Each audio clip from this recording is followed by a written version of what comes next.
Hello students, welcome to logical academy. बच्चों, आज है हमारी video number 62 and video number 62 आज हमारा एक न्यू चैप्टर शुरू होगा, चैप्टर नंबर 16। बच्चों, ये जो चैप्टर है ये बहुत ज़्यादा इंपॉर्टेंट चैप्टर है और बहुत ज़्यादा इजी है। अगर आप इसको रटना शुरू करोगे तो ये चैप्टर आपको समझ आने वाला नहीं है ना। हमें हर चीज़ को लॉजिक से कॉन्सेप्चुअल पढ़ना है।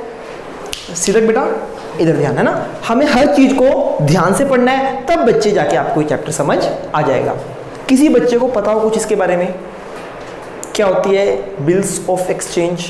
पता है बच्चे कुछ? बिल्स रिसीवेबल पता है वाला payable. Bills receivable and bills payable. Okay बच्चों, आपने एक वर्ड सुना है नेगोशिएबल इंस्ट्रूमेंट, सुना है बच्चे? इसको हम नेगोशिएबल इंस्ट्रूमेंट भी कहते हैं। अभी आपको बताते हैं, आपने एक टर्म पढ़ी है बिल्स रिसीवेबल, पढ़ी है ना बच्चों आप सबने? अकाउंटिंग इक्वेशन में पढ़ी है हमने, जर्नल एंट्री में पढ़ी है, ट्रायल बैलेंस में पढ़ी है इवन। एक है बिल्स रिसीवेबल और एक है हमारा बिल्स पेएबल। क्या डिफरेंस है bills receivable and bills payable में? ये डिफरेंस तब समझ आएगा जब आपको एक्चुअली पता होगा कि बिल्स रिसीवेबल क्या है, बिल्स पेएबल क्या है। आइए बेटा इस टर्म को समझते हैं कि क्या मतलब है इसका, बिल्स रिसीवेबल एंड पेएबल। बच्चे फॉर एग्जांपल ये एक शॉप है, ये एक कस्टमर है से राम, ठीक है। राम ने क्या किया, ध्यान से समझना, राम ने कुछ गुड्स परचेज किए, राम ने परचेज किए मतलब हमारे बिजनेस ने सेल किए या परचेज किए। राम एक कस्टमर है जो हमारी शॉप से गुड्स परचेज कर रहा है, तो मुझे बताओ हम सेल कर रहे हैं या परचेज कर रहे हैं? हर्षिता नहीं समझ आ रहा बेटा? हम कौन है? हम बिजनेस है बच्चे। हम जो बुक्स बना रहे हैं वो बिजनेस की बना रहे हैं, तो बिजनेस सेल कर रहा है। क्या कर रहा है बेटा? जो बिजनेस सेल करता है ना वो कस्टमर परचेज करता है, जो हमारे लिए सेल है वो कस्टमर के लिए परचेज है। सिंपल सी बात है। तो बच्चे हमने कुछ गुड्स सेल की, हमारे लिए सेल, कस्टमर के लिए परचेज। अब बताओ मैं इसको सेल ट्रीट करूंगा या परचेज ट्रीट करूंगा? Sales by business. बिजनेस और एंटिटी कॉन्सेप्ट सेज हम जो बुक्स बनाते हैं वो बिजनेस की बनाते हैं, तो हमें हर एक ट्रांजैक्शंस को बिजनेस के पॉइंट ऑफ व्यू से देखना है ना। तो बच्चे ये एक शॉप है, हमने कुछ गुड्स सेल की राम को। फॉर एग्जांपल ये गुड्स हमने क्रेडिट पर सेल की, हम सेल कैश भी कर सकते हैं और क्रेडिट भी। तो बच्चे 10,000 की गुड्स हमने सेल की ऑन क्रेडिट। तो कोई बच्चा मुझे इसकी एंट्री बता सकता है क्या होगी? Ram account debit to sales account. Harshita why Ram account debit? Sir offline तो मुश्किल है ना, ऑनलाइन ठीक था। कंफ्यूज हो रही हो राजी? ओके छोड़ दो इसको, इधर आओ दोबारा से, ठीक है। ये एक बच्चे हमारा बिजनेस है, हम कैश सेल करते हैं। क्या करते हैं? Cash cell. इसके दो इफेक्ट बताओ क्या होंगे? जब हम सेल करेंगे तो दो इफेक्ट बताओ क्या होंगे बच्चे इसके? हाँ, कैश आएगा या जाएगा? कैश, एक तो इसका कैश में इफेक्ट होगा और एक इसका सेल्स में इफेक्ट होगा, हाँ है ना। कैश एक एसेट है, जब हम सेल करेंगे कैश आएगा तो एसेट बढ़ेगी, तो हमारी एसेट्स क्या होगी बच्चे? बढ़ेगी। एसेट हैज डेबिट बैलेंस, जब एसेट बढ़ती है तो क्या करते हैं बच्चे? फ्रेम में पूरा आ रहा है, फ्रेम में पूरा आ रहा है, ठीक है। एसेट बढ़ेगी तो क्या करते हैं बच्चे? डेबिट करते हैं। और ये क्या है? सेल। सेल हमारी इनकम है, इनकम है तो क्या करेंगे? क्रेडिट। तो आप क्या एंट्री करते हो Raje? Cash account debit to sale account. समझ आई? अब अगर यही सेल कैश की जगह क्रेडिट होती देन क्या एंट्री होती राजे? क्या बोला? हमने ये जो सेल की है ये क्रेडिट में की है बच्चे, उधार। सर नाम आ जाता। हाँ, एंट्री क्या होती है बेटा? Ram account debit to sales account. Ram account debit to sales account. Why Ram debited? क्योंकि उससे लेना है। हाँ, हमने राम से पैसा लेना है तो asset, asset has debit balance, that's why Ram debited and sales हमारी इनकम है। तो बेटा सेम ही तो है, हमने सेल की राम को, तो क्या एंट्री होगी बच्चे? Ram account debit to sales account. कोई दिक्कत? किसी बच्चे को यहां तक कोई दिक्कत बेटा? कोई दिक्कत, परेशानी, प्रॉब्लम नहीं? समझ आ रहा है? ओके सर, इसमें कहीं बिल्स की बात तो हुई नहीं। वेट करो बच्चे, अब बिल्स की बात ही करने वाले हैं। अच्छा एक बात बताओ, आज मैंने राम को सेल कर दिया, मेरा सामान तो चला गया। अब हुआ क्या, जब मैं राम से पैसे लेने गया, मैंने कहा भैया पैसे, राम कहता कौन से पैसे? कहता भैया कौन से पैसे? कौन से 10,000 रुपए? क्या मेरे पास कोई प्रूफ है कि मैंने राम को सेल किया है? कोई प्रूफ नहीं है ना। कैसे राम मुझे पैसे, हो सकता ना भी दे। बच्चे मार्केट में सर हम किसी का पैसा नहीं मारते, पर बच्चे बहुत सारे पर्सन्स ऐसे हैं जो लोगों का पैसा दबा लेते हैं। और बच्चे किसी के फेस पे नहीं लिखा ना कौन सा बच्चा मेरी फीस मारने वाला है, कुछ नहीं पता, मैं तो पढ़ा रहा हूं, है ना। ओके, ऐसा नहीं है, बच्चे सारे अच्छे होते हैं, एक को छोड़ के एक आधा बच्चे खराब होता है ना। अब देखते हैं आपके बैच में कौन है। +1 में कोई फीस नहीं मारता, क्यों? +2 में पढ़ना है ना, +2 में दिखते भी नहीं बच्चे, सिलेबस खत्म और बच्चे गोली, है ना। ठीक है, ओके। तो बच्चे एक रिस्क आता है यहां पर।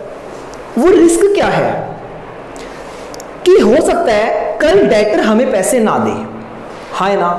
तो बच्चे ये जो शॉपकीपर है ना, ये बेवकूफ नहीं है, इतना बड़ा इसने बिजनेस खोला हुआ है, इसके पास एक बिल ऑप्शन होती है। सर ये बिल क्या है? अब ध्यान से समझना बच्चे, देखो अगर सपोज करो हम इसको नॉर्मल सेल कर दें और कल राम हमारा पैसा ना दे, तो हम कोर्ट में भी नहीं जा सकते। कोर्ट में जाके कैसे प्रूव करेंगे कि हमने राम को उधार सेल किया था? नहीं प्रूफ कर सकते ना। तो बच्चे हम क्या करते हैं, सेल के टाइम पर एक बिल लिखते हैं। क्या लिखते हैं बच्चे? हम एक पेपर उठाते हैं, उस पर लिख देते हैं। इस पे क्या लिखा होता है? हम इस पे लिखते हैं कि राम हम तुझे सेल कर रहे हैं, 2 महीने बाद तूने हमें 10,000 रुपीज वापिस करने हैं। हमने क्या लिखा? राम हमने तेरे को सेल किया, after 2 months you have to pay back, आपको हमारा पैसा वापिस करना पड़ेगा। तो बच्चे अब ये बिल लिख दिया, क्या इस बिल की अभी कोई वैल्यू है? अभी इस बिल की कोई वैल्यू नहीं है। ऐसे तो मैं आपके ऊपर लिख दूं बिल। तो बच्चे जब ये शॉपकीपर बिल लिखता है ना, तो ये बिल सेंड करता है राम के पास, फिर राम इस बिल को एक्सेप्ट करता है। आपने शुरू कर दिया लेट आना, है ना।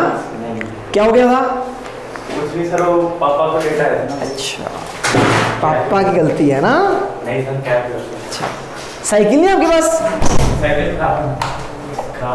अच्छा, पंचर हो गई या हवा नहीं है? पता नहीं। देखो ना, लाइक पता नहीं कह रहा, चाहिए ठीक करा लो। शुरू होगी स्टडी अब आपकी।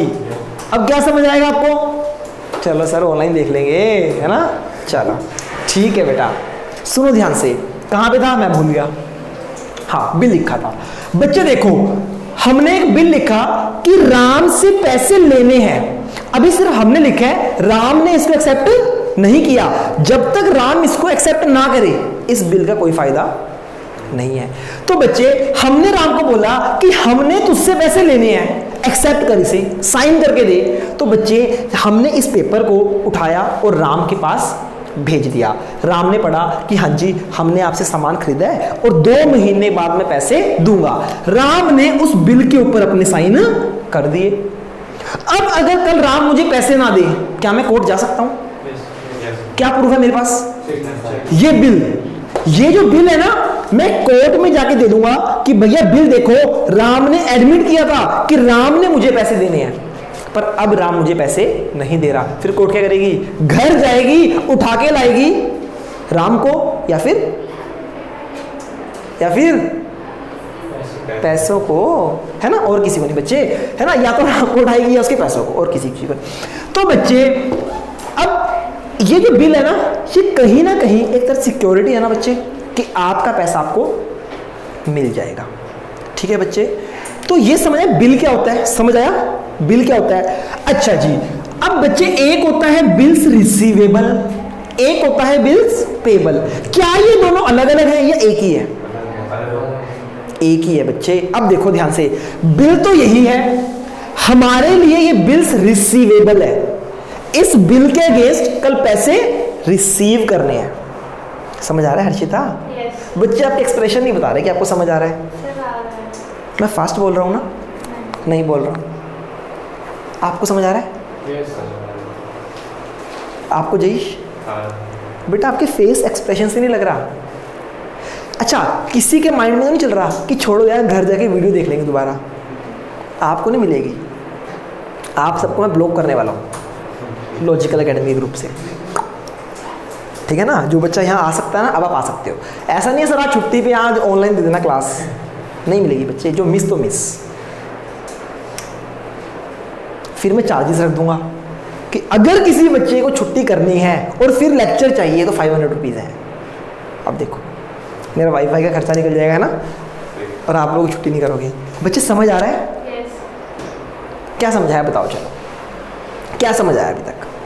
सर बिल बिल, आगे सर कुछ समझ पूछ तो रहा हूँ, बताओ बेटा अभी तक आपको क्या समझ आया है ये बताओ। सर जो बिल होता है वो हम देते हैं। जब हमने किसी से पैसे लेने हैं ना तो हम उसे लिखवा लेते हैं, लिखते हमें बेसिकली ड्रॉ हम ही करते हैं कि हमने तुझसे पैसे लेने हैं, इस बात को एक्सेप्ट कर। ये एक्सेप्ट क्यों करता है? ये इसलिए एक्सेप्ट करता है अभी इसको सामान खरीदना है, अगर ये एक्सेप्ट ही नहीं करेगा तो हम इसको पैसे सामान, अब इसकी जरूरत है ना, इसको सामान चाहिए तो इसको एक्सेप्ट करना पड़ता है। तो बच्चे देखो ये एक बिल है, इस बिल के अगेंस्ट हमें पैसे लेने हैं, बिल के अगेंस्ट हमें पैसे लेने हैं, तो हमारे लिए है बिल्स रिसीवेबल, पैसे रिसीव करने हैं ना। और इस पर्सन को पैसे लेने हैं या देने हैं? इसको बिल के पैसे देने हैं, इसके लिए यही बिल बन जाएगा बिल्स पेबल। पेबल मतलब देना है। Are you getting? बिल वही है, एक पर्सन के लिए वो रिसीवेबल है, एक पर्सन के लिए वो पेबल है। अच्छा एक बात बताओ, जो पर्सन एक्सेप्ट करेगा उसके लिए रिसीवेबल है या पेबल है?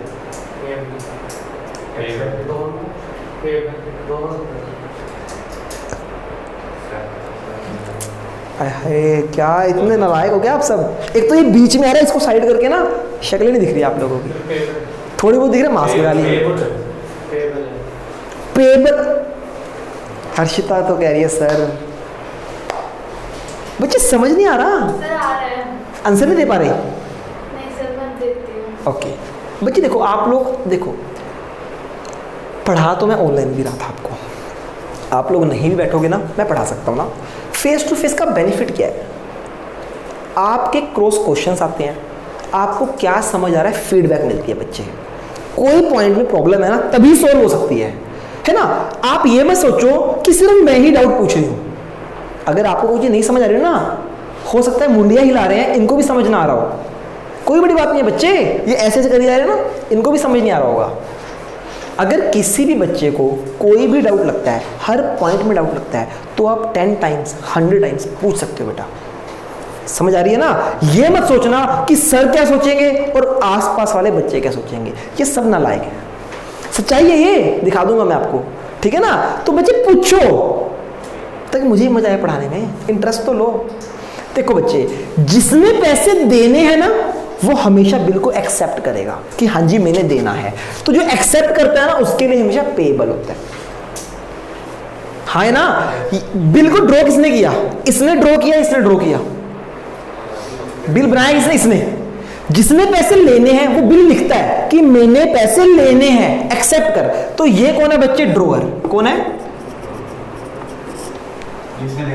जिसने पैसे लेने हैं। जिसने पैसे लेने हैं ना वो एक बिल लिख देता है कि मैंने आपसे इतने पैसे लेने हैं। हाँ है ना? फॉर एग्जाम्पल मैंने जयेश से फीस लेनी है, याद है ना? आई इस मंथ की, याद दिला रहा हूँ वैसे, ठीक है? अच्छा सपोज करो बच्चे, मुझे लगता है भाग जाएगा, लग रहा है मुझे, तो मैं क्या करूँगा? नहीं भागता नहीं, मुझे लग रहा है पर, है ना? अब क्या किया बच्चे, मैंने पैसे लेने हैं ना,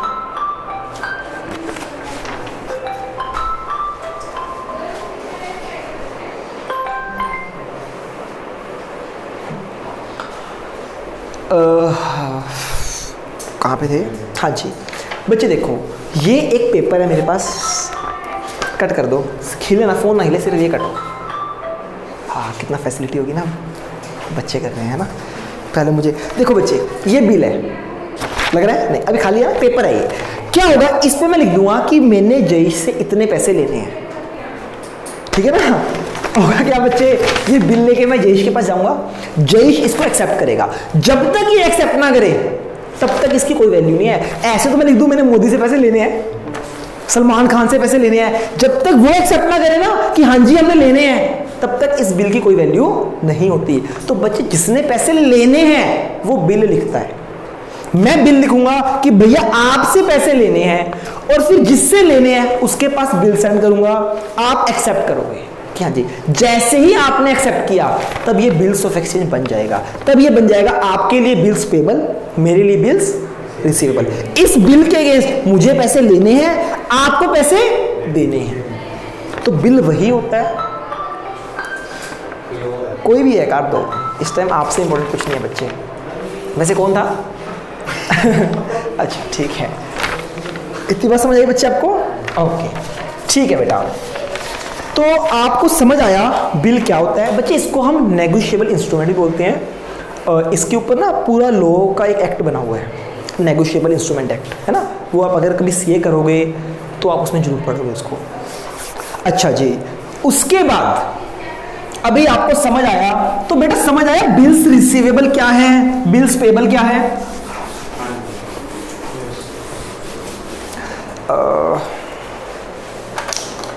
देखो बेटा एंट्री को देखते हैं, इधर आ जाओ। देखो जी, हमने जब राम को सेल किया तो हमने क्या एंट्री की, Ram account debit to sale account, हाँ है ना। राम से पैसे लेने हैं, क्या शो कर रहे हैं, राम से 10,000 रुपए लेने हैं। अब क्या हुआ, अब मैंने राम को बिल भेजा और राम ने बिल एक्सेप्ट कर लिया, तो अब मुझे बिल के अगेंस्ट पैसे मिलेंगे या राम से पैसे लेने हैं, मेन क्या होगा, बिल। अब मेरे पास बिल आ गया, हाँ है ना। तो मैं अपनी बुक्स में एक एसेट क्रिएट कर लूंगा, बिल्स रिसीवेबल। क्या कर लूंगा, अकाउंट डेबिट, मेरी एसेट बन गई ना, बिल एसेट बन गई ना, हाँ जी। बिल्स रिसीवेबल कि पैसे रिसीव करने, एक बिल है जिसके थ्रू पैसे रिसीव करने हैं, दैट इज बिल्स रिसीवेबल, हाँ है ना। Bills receivable account debit to Ram account. कहने का मतलब सही, राम कैंसिल क्यों किया, पहले राम एसेट क्रिएट की थी, जब राम ने बिल दे दिया ना, अब मुझे राम से मतलब नहीं है। क्यों मतलब नहीं है, पैसे तो राम से लेने हैं, पर बच्चे अब मेरे पास बिल आ गया, और बिल आ गया ना तो पैसे जरूर आएंगे। अब मुझे पर्टिकुलर पार्टी का नाम लिखने की जरूरत नहीं है, यानी डेटर कन्वर्टेड इनटू बिल। हमारा जो डेटर था ना वो बिल में कन्वर्ट हो गया। किसी को कुछ थोड़ा 1-2% कुछ समझ आ रहा है, ओके। अभी बच्चे एंट्री आपके मतलब की नहीं थी वैसे, ठीक है ना। बेसिकली आपको मैंने हल्का सा बताया कि कैसे अकाउंटिंग होने वाली है इसकी, ठीक है। अब बच्चे, सब बच्चे अपनी बुक निकाल लो, जिसके पास नहीं है वो दूर से शेयर करना है ना, डिस्टेंस बना के 2 फीट सोशल डिस्टेंसिंग के साथ आप अपनी बुक शेयर कर सकते हो। जिसकी बुक है वही टच करें।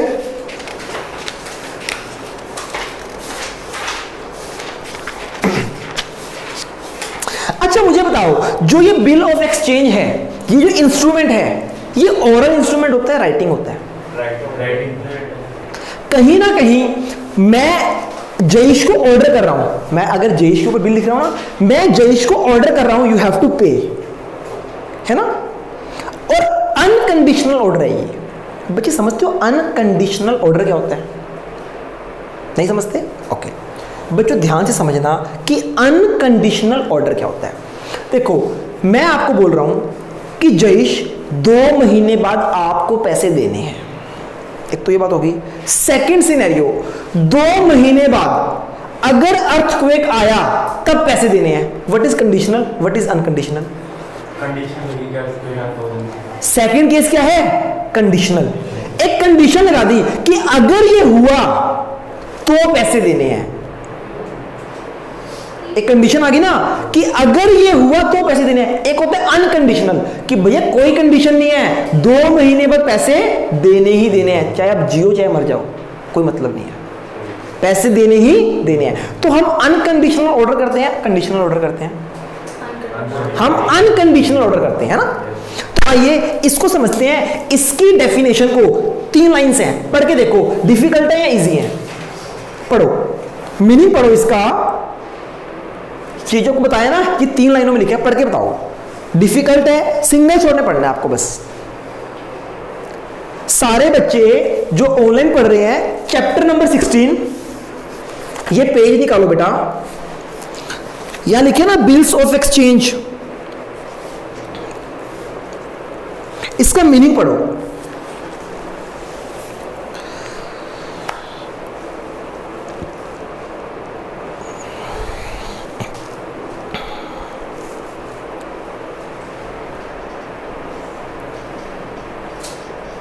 पढ़ा बच्चे? क्या ये वर्ड टू वर्ड याद हो सकता है? नहीं हो सकता ना, डिफिकल्ट है थोड़ी सी अलग सी लैंग्वेज लिखी हुई है ना। अच्छा, किस किस के ऊपर से गई?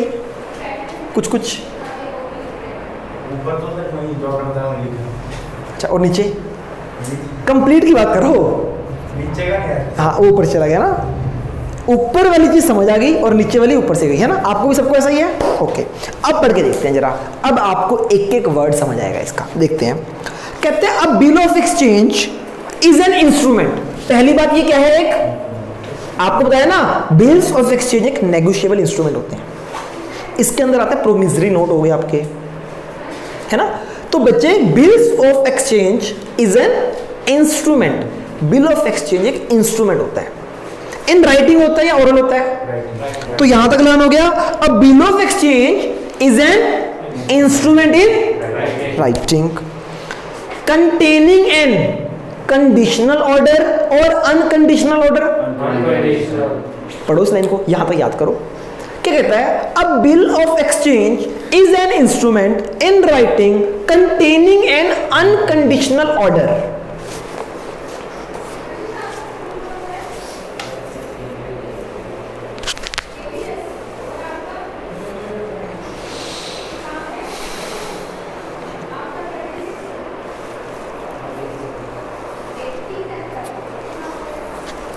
अच्छा बच्चे, एक बात बताओ, मैं बिल लिख रहा हूं, क्या मेरे साइन होंगे बिल पे? बच्चे, मेरे नाम पे कोई और भी दे सकता है ना बिल बना के, फिर मेरे तो होंगे ना, मेरे भी तो होंगे, मेकर के साइन भी होते हैं। वो कहता है एक अनकंडीशनल ऑर्डर है, साइन बाय द, साइन कौन करेगा उसके ऊपर? जो उस बिल को बनाएगा। पढ़े उसको फटाफट। अब देखो बच्चे, एक इंपॉर्टेंट बात,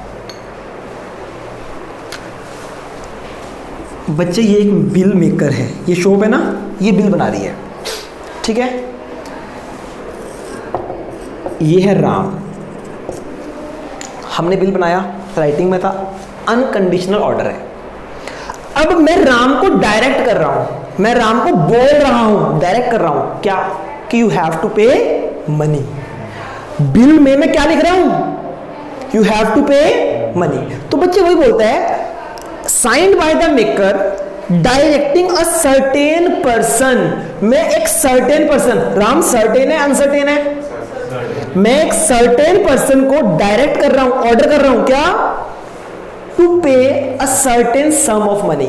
बच्चे, मनी भी सर्टेन होती है, 2000, 5000, 10000, है ना। हम एक सर्टेन पर्सन को सर्टेन मनी पे करने के लिए डायरेक्ट कर रहे हैं, वो लिखा है signed by the maker directing a certain person to pay certain sum of money. अच्छा जी, अब मैं इसको डायरेक्ट कैसे करता हूं, देखो। मैं राम को बोलता हूं कि भैया आपको पैसे देने हैं। किसको देने पैसे? राम किसे पैसे देगा? मुझे ना। मैं राम को बोलता हूं कि आप एक सर्टेन पर्सन हो, मैं आपको ऑर्डर कर रहा हूं, you have to pay certain sum of money only to me. मुझे पे करनी है आपको, या तो मुझे पे करनी है या फिर मेरे ऑर्डर पर किसी और को भी पे कर सकते हो। फॉर एग्जाम्पल, मैं राम को बोलता हूं कि या तो ये पैसा आप मुझे पे कर देना या फिर आप ये पैसा श्याम को पे कर देना। किसको पे कर देना? क्यों? बच्चे मैंने ना श्याम को पैसे देने थे, तो मैंने राम को बोल दिया कि भैया जो पैसे आपने मुझे देने हैं ना, मुझे ना देकर किसको दे देना? शाम को। अगर मैं उसको ऑर्डर करूंगा तभी तो शाम को पे करेगा वो। क्या मैं ऑर्डर ना करूं, क्या वो शाम को पे कर सकता है? बात समझ आ रही है आपको? तो बच्चे इसमें हम राम को डायरेक्ट कर रहे हैं कि भैया या तो आप मुझे पैसे दो या मेरे ऑर्डर पे किसी और को पैसे दो। बात समझ आ रही है? क्या बोलता है? Directing a certain person to pay a certain sum of money only to, मुझे, or to the order of, मैं जिसको ऑर्डर कर रहा हूं उस बंदे को। बात समझ आ रही है? अब यहां तक पढ़ो। कहता a bill of exchange is an instrument in writing containing an unconditional order signed by the maker directing a certain person to pay certain sum of money only to or to the order of a certain person.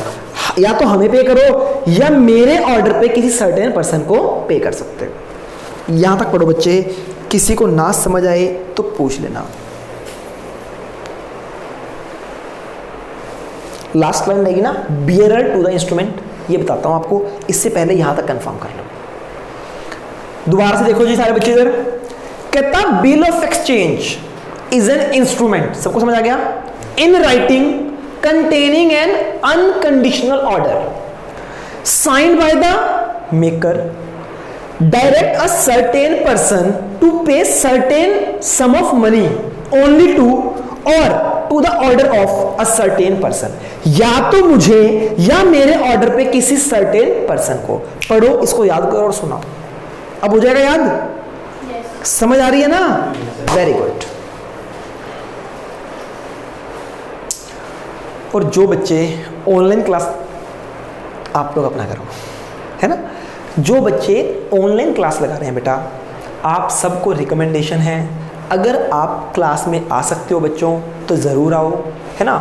कुछ चीज़ें आपकी miss होने वाली हैं, मतलब miss in the sense study कुछ miss नहीं होगी, पर बच्चे जो इम्पैक्ट होता है ना स्टडी का वो मिस हो जाएगा, ठीक है। बाकी आप सबकी मर्जी है बेटा।